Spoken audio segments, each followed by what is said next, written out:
to DigiHub and to this third video in our mini series about setting up your Facebook page. So I'm going to show you first of all how to start customizing your page. Now what we see when we first come on to our Facebook page is this circular image here. This is called your profile picture, and this rectangular image here called your cover photo.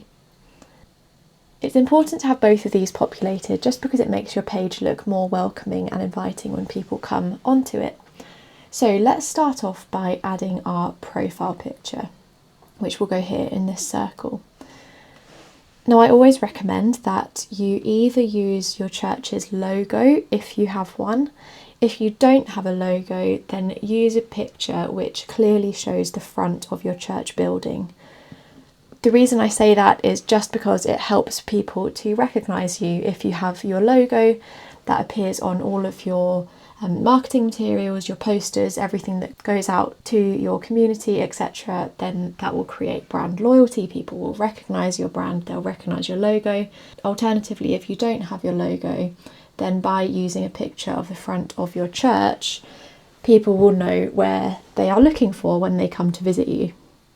So to upload your profile picture, click on the grey camera and then click upload photo,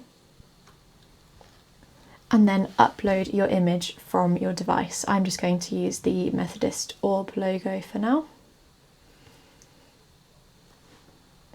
And then click save. And there we go, my profile picture has now been changed. While your profile picture should stay the same, it shouldn't really ever have to change.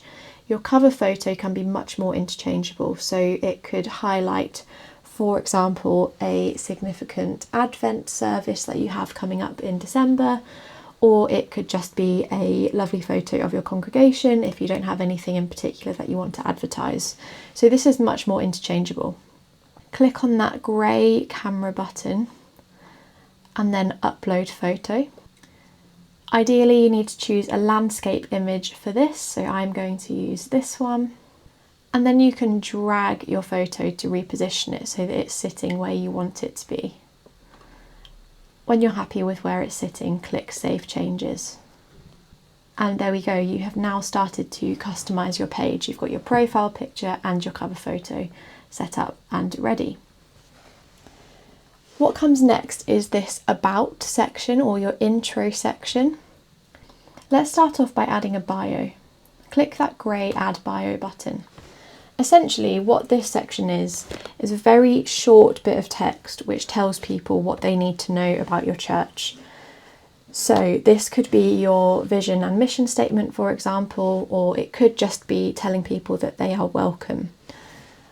Because this page isn't for a real church, I'm just going to briefly describe what my page is about.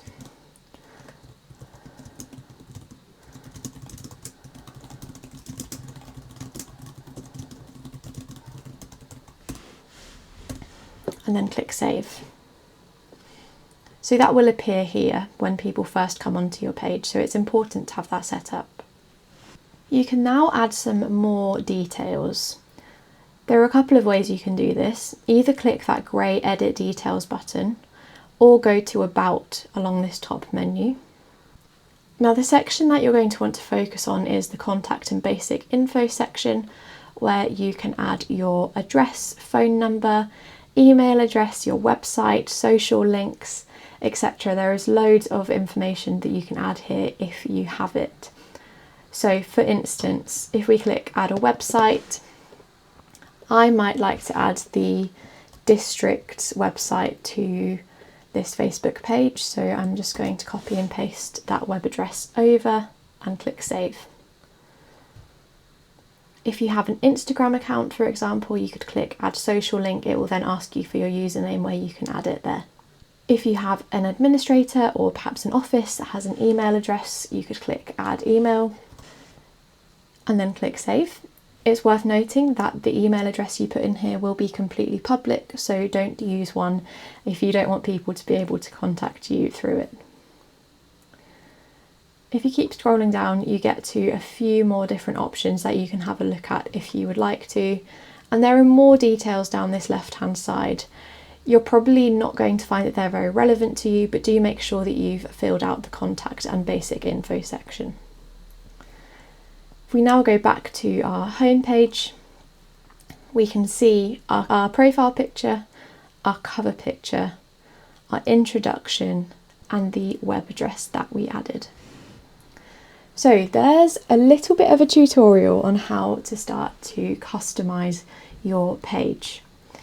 We're going to be moving on in the next videos and think about things like how to post and how you can look at analytics for your page. So do check out our future videos if you would like to learn more about that. Thank you and see you soon.